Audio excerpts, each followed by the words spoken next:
હવે આપણે કાલે વર્ગ, વર્ગમૂળ, પૂર્ણ વર્ગ આ બધું જોયું હતું. એમાં આપણે કાલે વર્ગમૂળ વિશે સમજ્યા હતા. વર્ગમૂળ, બરાબર. તો હવે તમને બી ખબર છે, આપણે પહેલા કે બીજા લેક્ચરમાં જોયું હતું કે એકનો વર્ગ કરો તો એનો એકમનો અંક 1 આવે, 4 આવે, 9 આવે, બરાબર. 2નો વર્ગ કરો તો 4 આવે, 3નો વર્ગ કરો તો કે 9 આવે, 4નો વર્ગ કરો તો 16 આવે. તો એમાં એકમનો અંક કયો? 6. તો મીન્સ કે 4 હોય, જેનો એકમનો અંક 4 હોય અને વર્ગ કરો તો જે મળતી સંખ્યા હોય એનો એકમનો અંક 6 હોય. આપણે ઉદાહરણે ધારો કે લીધું હતું કે ધારો કે 2704 છે, બરાબર.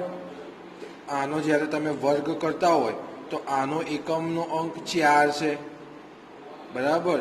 તો જ્યારે તમે એનો વર્ગ કરશો તો જે એનો જે છેલ્લો અક્ષર મળશે, જ્યારે આનો વર્ગ આખો કરશો ત્યારે, તો એમાં એકમનો જે સંખ્યા મળશે એ સંખ્યા અને એનો એકમનો અંક કયો હશે?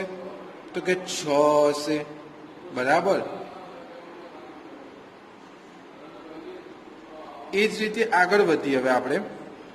તો હવે આપણે વર્ગમૂળ હોય, તમને એવું આપ્યું કે નીચેની સંખ્યાઓના વર્ગમૂળમાં એકમનો અંક કયો હશે એ શોધવાનું. તો ધારો કે પહેલું આપણને ખબર છે, ઉદાહરણ તરીકે લઈએ કે 2704, અને તમારે શું કીધું છે કે નીચેની સંખ્યાઓમાં વર્ગમૂળમાં એકમનો અંક કયો હશે?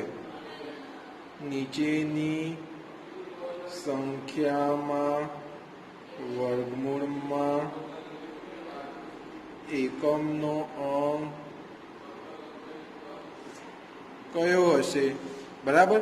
જેમ આપણે આગળ તમારે દાખલા ગણવામાં આવતા હતા, શું આવતું હતું કે ભાઈ એકી સંખ્યા આપી હોય તો કે નીચેની સંખ્યાઓમાં એકી સંખ્યા વર્ગ કર્યા પછી કઈ આવશે? તમે એક્ઝામ્પલમાં બી ગણ્યા છે, તમે હોમવર્કમાં બી ગણ્યા છે, પ્લસ તમે એવું બી સમજતા હતા કે નીચેની કઈ સંખ્યામાં એકમનો અંક 4 હશે વર્ગ કર્યા પછી. આવું બધું તમે હોમવર્કમાં ભણેલા છો. તો આ એની રિવર્સ પ્રોસેસ છે. રિવર્સ પ્રોસેસ એટલે શું? તો ચલો 2704 અહીંયા આપણને આપેલું છે, તો આનું આપણે વર્ગમૂળ કરીએ. તમને યાદ છે વર્ગમૂળ એટલે જો તમે 16નું વર્ગમૂળ કરો તો શું થાય? ખરેખર તમે લખવા જાઓ ને તો એને આ રીતે લખાય, 4નો વર્ગ. વર્ગ વર્ગમૂળને લેતો જાય, આવું કહેવાય. અને વધારે ડિટેલમાં આમ જો તો 4 વર્ગ અને વર્ગમૂળ એટલે 1/2 ઘાત કહેવાય, બરાબર. આ તમારી ડિટેલમાં તમને ખબર પડે એના માટે સમજાવું છું. વર્ગમૂળ એટલે શું કહેવાય? તો 1/2, 16ની 1/2 ઘાત કહેવાય વર્ગમૂળ એટલે, બરાબર. તો 16ની 1/2, તો 16 એટલે શું થાય? તો કે 4નો વર્ગ તો કહેવાય, ગુણ્યા 1/2. કેમ? તો કે 16ની 1/2 ઘાત તો હતી, 2 જતા રહે, તો જવાબ આવ્યો 4. મીન્સ કે આપણે લખીએ છીએ 16નું વર્ગમૂળ જ્યારે કાઢો તો જવાબ શું આવે છે? તો કે 4 આવે છે. તો એ 4 કઈ રીતે આવે છે? તો એની પ્રોસેસ આખી આ છે. આવી રીતે 4 આવે તમને મળે, બરાબર. તો એ જ રીતે અહીંયા એકમનો અંક કયો છે? તો કે 6 છે. તો તમને જે જવાબ મળ્યો એનો એકમનો અંક કયો છે? તો કે 4 છે. તો એ જ રીતે આની ઊંધી પ્રોસેસ, એકમનો અંક 1 હોય અને તમે વર્ગમૂળ કાઢો તો એકમનો અંક 1 મળે. એકમનો અંક 4 હોય તો વર્ગમૂળ કાઢો તો યાદ રાખજો, એકમનો અંક 4 હોય, એકમનો અંક 4 હોય, 4 અહીંયા 2 જગ્યાએ છે, તો એકમનો અંક 4 હોય તો તમને શું મળે? તો કે 2 મળે કાં તો 8 મળે. તો તમારે કઈ રીતે લખવાનું છે? હવે અહીંયા ધ્યાન,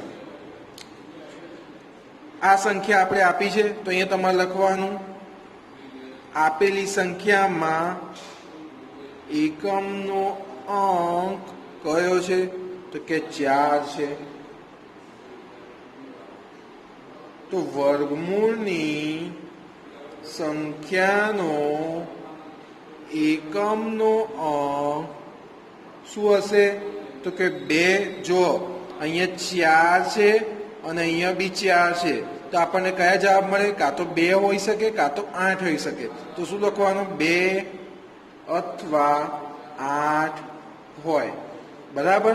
તમારે સમજૂતી માટે યાદ રાખવા માટે આમ લખી દેવાનું, 2 × 2 બરાબર 4 અને 8 × 8 બરાબર 64, બરાબર. એકમનો અંક 4, એકમનો અંક 4. તો તમે જ્યારે વર્ગમૂળ કાઢો તો એ કાં તો 2 બી હોઈ શકે સંખ્યા, કાં તો 8 બી હોઈ શકે. બરાબર, સમજણ પડી? એ જ રીતે તમારે આ વસ્તુ ખાલી યાદ રાખવાની છે, એટલે આના ઉપરથી તમને બધી વસ્તુ આવડી જાય.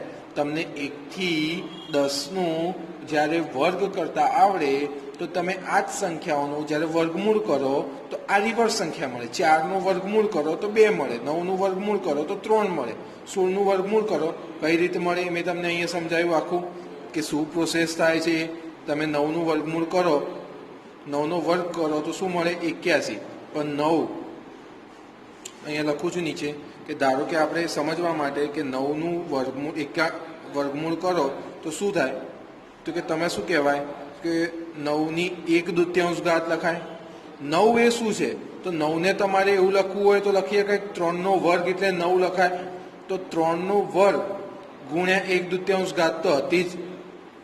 બરાબર, તમે આ રીતે બી લખી શકો 3નો વર્ગ એની 1/2 ઘાત. તો તમને ખબર જ છે કે કૌંસમાં હોય આ રિલેશન શું કહેવાય? તો 2 અને 1/2નું જે રિલેશન છે એને ગુણાકારનું રિલેશન થાય.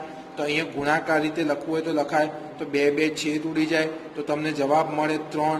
તો આ કામ છે વર્ગમૂળથી કઈ રીતે પ્રોસેસ થઈ. વર્ગ ડિટેલમાં તમે સમજો તો વર્ગમૂળ કરો તો 1/2 ઘાત કહેવાય, વર્ગ કરો તો 2 ઘાત કહેવાય, 2 2 ઉડી જાય, એમ કરીને તમને 3 મળે. મીન્સ કે તમે જે અહીંયા 9નો વર્ગ 81 લખો છો તો 81માંથી 9 કઈ રીતે આવે છે?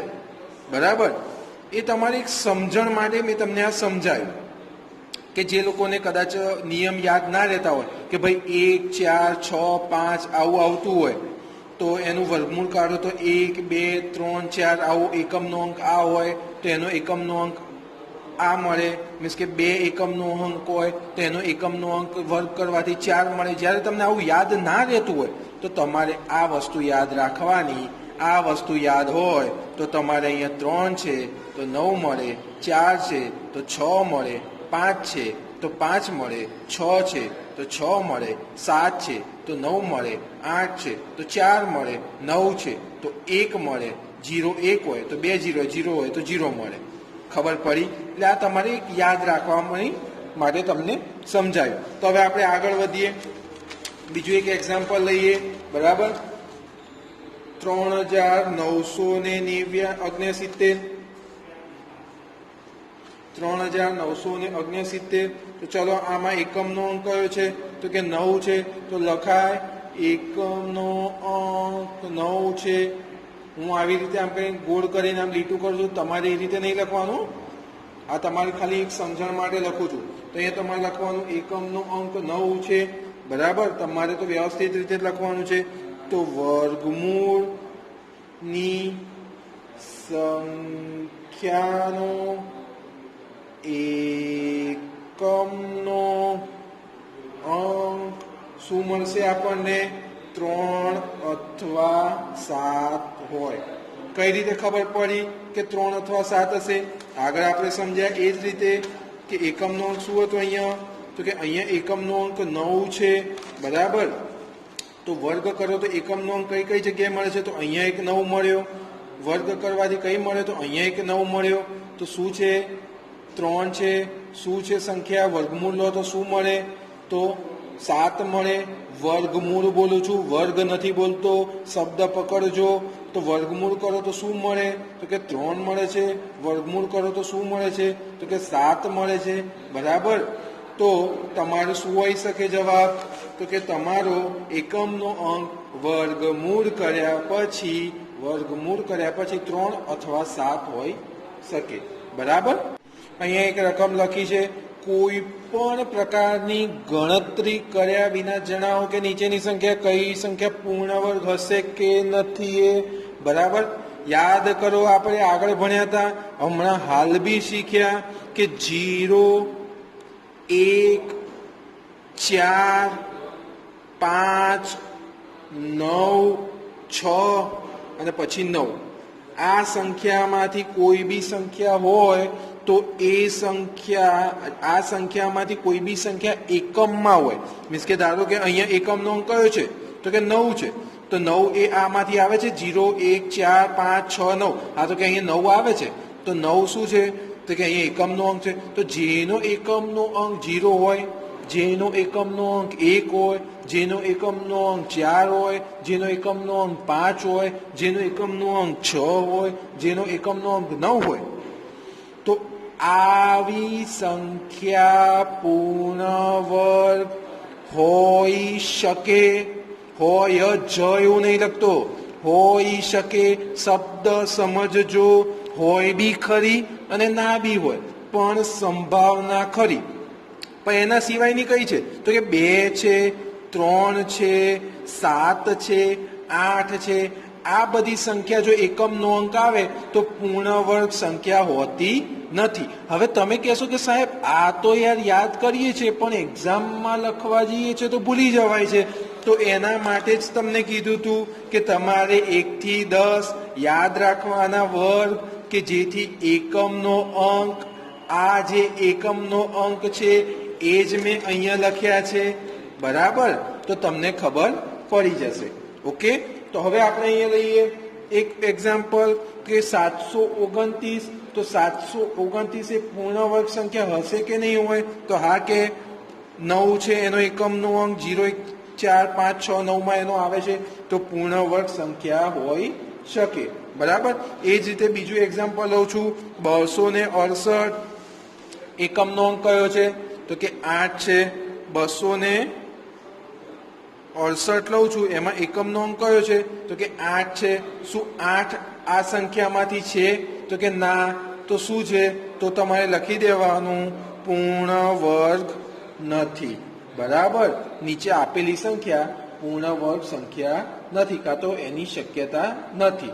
બરાબર તો આ રીતે તમારે દાખલા ગણતરીમાં પૂછાઈ શકે એક્ઝામમાં પૂછાઈ શકે હવે અહીંયા ધ્યાન અવિભાજ્ય અવયવ પાડી વર્ગમૂળ શોધો બરાબર પહેલા સમજો અવિભાજ્ય અને વિભાજ્ય કોને કહેવાય તો અવિભાજ્ય અને વિભાજ્ય વિભાજ્ય એટલે જેના ભાગ પડી શકે એને વિભાજ્ય કહેવાય અવિભાજ્ય એટલે જેના ભાગ ન પડી શકે એને અવિભાજ્ય કહેવાય ધારો કે આપણે અહીં એક એક્ઝામ્પલ લઈએ છીએ વિભાજ્યનું તો 4 માં શું ભાગ પડે તમે કોઈનો બી ઘડિયો બોલો 2 નો ઘડિયો બોલો તો 2 દુ 4 બરાબર તો 4 ના 2 ભાગ પડ્યા કેટલા ભાગ પડ્યા તો કે 2 તો કેટલા 2 ગુણ્યા 2 કરો તો 4 આવે હવે એ જ રીતે શું તમે 2 નો ભાગ પાડી શકો છો તો કે ના કોઈ ઘડિયો બોલો ને 2 આવે એવું થાય છે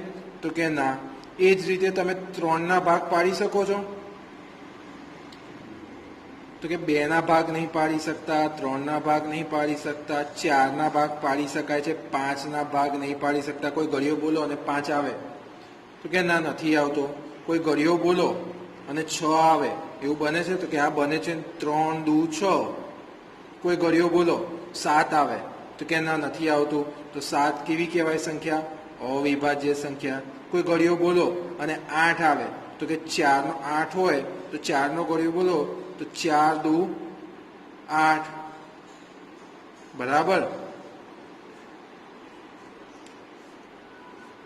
તો 4 દુ કેટલા મળે 8 હવે 4 ના ભાગ પડે તો પાછા મળે 2 ગુણ્યા 2 મીન્સ કે ત્યાં સુધી ભાગ હવે 2 ના ભાગ પડે છે 2 ના ભાગ અહીંયા પડે છે તો કે ના અહીંયા 2 ના ભાગ પડે છે તો કે ના તો ત્યાં સુધી આપણે ભાગ કરવાના એને એટલા વિભાજન કરવાના ભાગ કરો બોલો કે વિભાજન કરો બોલો બરાબર તો એના વિભાજન કરવાનું કે જ્યાં સુધી એવી સંખ્યા મળે કે જેનું વિભાજન ન થઈ શકે તો આપણે અહીં શું કીધું છે અવિભાજ્ય અવયવ પાડી અને વર્ગમૂળ શોધો બરાબર તો એક એક્ઝામ્પલ લઈએ છીએ 1764 આ એક એક્ઝામ્પલ લઈએ છીએ તમારે કઈ રીતે ભાગ પાડવાના છે 1764 પહેલો નિયમ શું તો કે બેકી સંખ્યા હોય બેકી સંખ્યા એટલે શું તો કે 2 4 6 8 અને 0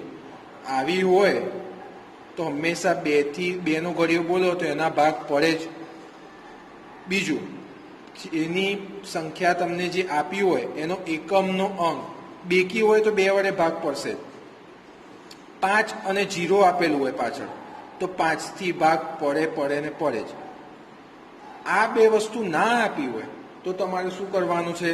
તો કે 3 વડે, 7 વડે, 11 વડે, 13 વડે અવિભાજ્ય સંખ્યાઓ જે તમારી છે, આપણી અવિભાજ્ય સંખ્યાઓ કઈ? તો કે 2 કહેવાય, 3 કહેવાય, 5 કહેવાય, 7 કહેવાય, પછી 11 કહેવાય. જેના ભાગ ના પડે એવા. વચ્ચે 9 આવે તો 9 ના 3 ગુણ્યા 3 2 ભાગ પડી જાય, બરાબર. 8 છે તો એના ભાગ પડી જાય, 4 દુ 8. પછી 12 ના એ ભાગ પડે, 6 દુ 12, પણ 13 ના પડે, બરાબર.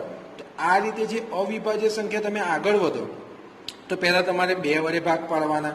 જો 2 વડે ભાગ કરવા ક્યારે કરવાનો? તો જેની સંખ્યા બેકી હોય, પાછળ એકમનો અંક બેકી હોય, તમને સંખ્યા કોઈ આપી હોય અને એનો એકમનો અંક બેકી હોય તો તમારે 2 વડે 2 નો ઘડિયો બોલશો તો ભાગ પડી જશે. પાછળ એનો એકમનો અંક 5 કે 0 હશે તો 5 નો ઘડિયો તો બોલશો તો ભાગ પડી જશે. પણ એ સિવાયની કોઈ બી સંખ્યા મળે, ધારો કે 1 મળે, 7 મળે, જેનો એકમનો અંક 1 હોય, 7 હોય, આવું કોઈ સંખ્યા મળે તો તમારે શું કરવાનું છે? તો તમારે પહેલાં 3 વડે ભાગ ચલાવવાનો, ના ચાલે તો 7 વડે ભાગ ચલાવવાનો, ના ચાલે તો 11 વડે ચલાવવાનો, ના ચાલે તો 13 વડે ચલાવવાનો, બરાબર. ચલો તો અહીંયા ધ્યાન, અહીંયા શું છે? એકમનો તો કે બેકી છે, 4 છે તો 2 વડે ભાગ ચલાવશો તો 882 આવશે. તમને ડાયરેક્ટ ના ખબર પડે તો તમારે શું કરવાનું? રફ કામમાં 1764 લખવાના, ભાગ્યા 2 કરવાનું. 2 8 16, 1 વધ્યો ઉપરથી 6 ઉતાર્યા, 8 દુ ફરી 16, 0 ઉપરથી 4 ઉતાર્યા, 2 દુ 4, કેટલા મળ્યા આપણને? 882. તો અહીં મેં શું લખ્યા? 882. એ જ રીતે ફરી 2 વડે ચલાવો તો કેટલા મળે? 441. અહીંયા જે પહેલા ધ્યાન રાખવાનું, એકમનો અંક 2 છે એટલે ભાગ 2 વડે ચાલશે. તો ફરીથી 2 વડે ભાગ ચલાવો તો 441 મળે. તમારે શું કરવાનું? 882 ભાગ્યા 2 કરશો તો 441 મળશે, બરાબર. એ જ રીતે પછી આગળ હવે એકમનો અંક શું છે? 1 છે તો 2 વડે ભાગ ચાલશે? તો કે નહીં ચાલે. તો શેના વડે ચલાવીશ? પછી 3 વડે ચલાવીશ તો મને શું મળશે? 147. અહીંયા ભાગાકાર કરો, 441. 2 વડે ભાગ ચલાવશો તો તમારે છેલ્લે શેષ 0 નહીં મળે. એટલે તમારે શું કરવાનું છે? તો કે 3 વડે ભાગ ચલાવવાના છે. 3 વડે ભાગ ચલાવો તો શું મળે? તો 3 એકા 3, 1 વધ્યો ઉપરથી 4 ઉતાર્યા, બરાબર. તો બોલો 3 નો ઘડિયો કે 14 આવે? તો 3 એકા 3, 3 દુ 6, 3 તળી 9, 3 ચોક 12, 3 પંચા 15. તો 15 આગળ વધી ગયું તો શું આવે? તો 3 ચોક 12, ઉપરથી બાદ કરો તો કેટલા મળે? તો 2 મળે, 21, 7 તરી 21, બરાબર. તો તમારે ભાગાકાર, તમને આવી રીતે ડાયરેક્ટ અહીંથી ભાગાકાર કંઈ લખતા ના આવડે તો તમારે આ રીતે ભાગાકાર કરી અને લખી દેવાનું. શેષ શૂન્ય આવે, અહીંયા 7 તરી 21, 21 મળે. શેષ શૂન્ય આવે તો તમારે સમજવાનું કે ભાઈ ભાગ ચાલે છે. અને જે તમારે ભાગફળ મળે, મીન્સ કે તમારે જે 147 મળે, બરાબર, તો એ તમારે અહીં લખવાના. હવે 147 છે, ફરીથી 3 વડે ભાગ ચલાવો તો શું મળશે? તો કે 49. હવે 49માં તમે 3 વડે ભાગ ચલાવવા જશો તો શું મળે છે? અહીંયા ધ્યાન, 49, 3 એકા 3, કેટલા વધ્યા? 1 ઉપરથી ઉતાર્યો 9. હવે 3 નો ઘડિયો બોલો, 19 આવે. 3 6 18, 3 સીતા 21 થાય એટલે 3 6 18 થયા. કેટલા વધ્યા? 1 આવ્યો. તો તમારી શેષ શું મળે છે? 1 મળે છે. શૂન્ય મળતી નથી તો તમારે શું કહેવાય? 3 વડે ભાગ ચાલતો નથી. પણ 7 વડે ભાગ ચલાવો, તમને ખબર છે, 7 49, ને પછી લખવાનું 7 એકા 7, બરાબર. છેલ્લે અહીંયા તમને 1 મળવો જોઈએ. ઓકે, હવે આગળ વાત. અહીંયા લખું છું, થોડી ગીચતા થઈ ગઈ છે, બરાબર, પર અહીંયા ધ્યાન. તમને શું મળ્યું? તો કે 2 2 3 3 7 7, બરાબર. 2 મળ્યા, 2 મળ્યા, 3 મળ્યા, 3 મળ્યા, 7 મળ્યા, 7 મળ્યા. તો અહીંયા તમારે લખી દેવાનું નીચે 2 ગુણ્યા 2 ગુણ્યા 3 ગુણ્યા 3 ગુણ્યા 7 ગુણ્યા 7. જે તમને અહીં મળ્યા હોય, જેટલાય તમે ભાગ ચલાવ્યા હોય, તો એ તમારે શું લખ્યું? આ બધા તમારા શું કહેવાય? અવિભાજ્ય અવયવો કહેવાય, કે જેના વિભાજન થઈ શકતું નથી. હવે તમને શું કીધું હતું એ પહેલા જુઓ. અવિભાજ્ય અવયવ પાડી અને વર્ગમૂળ શોધો. મીન્સ કે આનું શું શોધવાનું છે? વર્ગમૂળ. વર્ગમૂળ શું થાય? તો અહીંયા 2 2 વખત છે, તો એને આવું લખી શકું. 3 3 વખત છે તો 3 નો વર્ગ લખી શકું. 7 2 વખત છે તો 7 નો વર્ગ લખી શકું, બરાબર. તો તમારે 1764 નું વર્ગમૂળ શોધવાનું હતું. તો શું મળશે? તો આવું થાય, 2 નો વર્ગ ગુણ્યા 3 નો વર્ગ ગુણ્યા 7 નો વર્ગ. આ તમે શું પાડ્યું? તો 1764 ના અવયવ પાડ્યા. આ શું થયું? તો 1764 ના અવયવ છે, તો વર્ગમૂળમાં 1764 લખું તો બરાબર તમને શું મળશે? તો આ અંદર અવયવો એના હું લખી શકું. વર્ગ વર્ગમૂળને લેતો જાય તો આવું લખી શકું, 2 ગુણ્યા 3 ગુણ્યા 7. ગુણાકાર કરશો તો 42 તમારો જવાબ આવશે, બરાબર. આપણે બીજું એક્ઝામ્પલ લઈએ એટલે તમને વધારે ખબર પડે. હવે અહીંયા બીજી એક રકમ લખી છે, મીન્સ કે બીજું એક એક્ઝામ્પલ લઈએ છીએ આપણે. તો અહીંયા તમારે શું કરવાનું છે? તો કે અવિભાજ્ય અવયવ મેળવીને કે પાડીને વર્ગમૂળ શોધવાનું છે. આવું તમને ટાઇટલમાં આપેલું હશે. તો ચલો ભાગ પાડીએ પહેલા, બરાબર. આ તમારે એવું હોય તો સાઈડ પર પાડવાનું, બરાબર. અહીંયા આમ સાઈડ પર, અને અહીંયા તમારે દાખલો ગણવો હોય તો ગણાય. તો 9604 લખી દીધું. એકમનો અંક શું છે? 4 છે. તો 2 નો ઘડિયો બોલો તો ભાગ પડશે. તો કે 4802. ભાગાકાર કરશો 9604 ભાગ્યા 2 તો 4802 મળશે, બરાબર. હવે એકમનો અંક શું છે? 2 છે. તો 2 વડે ભાગ પાડો તો 2401 મળશે. હવે 2401 એકમનો અંક શું છે? 1 છે. 3 વડે ભાગ ચલાવવાનો. 3 વડે ભાગ ચલાવશો તો શું મળે છે? અહીંયા લખું છું ખાલી 2401 ભાગ્યા 3, બરાબર. 3 8 24, 0 0 ઉપરથી ઉતાર્યો 0, ભાગ ના ચાલે એની 0, ઉપરથી ઉતાર્યો 1. 3 નો કર્યો બોલો 1 આવે? તો કે ના આવે, મીન્સ કે તમારે ભાગ ચાલતા નથી. તો તમે 7 નો 3 પછી એનું કરવાનું. તો કે 7, તો 7 વડે જ્યારે તમે ભાગ ચલાવો તો શું મળે છે તમને? તો 7 વડે જ્યારે તમે ભાગ ચલાવશો તો 343 મળશે. 343 મળે તો ફરીથી તમારે એને 3 વડે ભાગ ચલાવવાનો. શું ભાગ ચાલે છે? ભાગ ચાલે તો બરાબર, પણ અહીંયા 3 વડે ભાગ નહીં ચાલે એટલે હું ફરીથી 7 વડે ભાગ ચલાવું છું. તમારે ટ્રાય કરવો હોય તો કરવાનો. 343 ભાગ્યા 3 કરી જોવાના, બરાબર. તો 49 મળશે. ફરીથી 49, 7 એકા 7, બરાબર. ખબર પડી? તો હવે તમારે આ જે સંખ્યા મળી એ લખો. 2 ગુણ્યા 2 ગુણ્યા 7 ગુણ્યા 7 ગુણ્યા 7 ગુણ્યા 7. તો 2 2 ની પેર બનાવી દો તો શું લખી શકાય? 2 નો વર્ગ લખી શકાય. 7 ની 2 ની પેર છે તો 7 નો વર્ગ લખી શકાય. 7 નો વર્ગ લખી શકાય. હવે આપણને શું કીધું હતું? તો અહીંયા ધ્યાન, વર્ગમૂળમાં 9604 નું આપણે વર્ગમૂળ શોધવાનું હતું. તો તમે આ રીતે લખી શકો, 2 નો વર્ગ, 7 નો વર્ગ ને 7 નો વર્ગ. વર્ગ વર્ગમૂળને લેતો જાય. કઈ રીતે લેતો જાય મેં તમને આગળ કીધું હતું. 49 હોય નું વર્ગમૂળ તમે કરો તો શું લખાય? 49 ની 1/2 ઘાત, આવું લખાય, બરાબર. તો 49 ને તમે કઈ રીતે લખી શકો? તો 7 નો વર્ગ લખી શકો અને 1/2 લખી શકાય. તો 2 2 જતા રહે તો તમને 7 મળે. તમે ડાયરેક્ટ આ રીતે લખો કે 7 નો વર્ગ બરાબર 7. વર્ગ વર્ગમૂળને લેતો જાય. વર્ગ વર્ગમૂળને લેતો જાય એટલે 7 નો વર્ગ એ વર્ગમૂળને લેતો ગયો તો તમને 7 જવાબ મળી ગયો. એ રીતે, બરાબર. એવું કહેવાય વર્ગ વર્ગમૂળને લેતો જાય. તો હવે અહીંયા વર્ગ છે તો વર્ગ વર્ગમૂળને લેતો જાય તો શું મળે 2 × 7 × 7 ગુણાકાર કરશો તો 98 મળશે 70 49 49 દો 98 બરાબર તો તમને જવાબ શું મળ્યો તો કે 98 તો 9604 નો જવાબ તમને 98 વર્ગમૂળ લેશો તો 98 મળશે 98 નો વર્ગ કરશો ને તો 9604 મળશે બરાબર એટલે તમને શું કીધું હતું નીચેની સંખ્યાઓનું અવિભાજ્ય અવયવ પાડી મેળવી વર્ગમૂળ શોધો તો આ રીતે તમારે શોધવાનું રહેશે બરાબર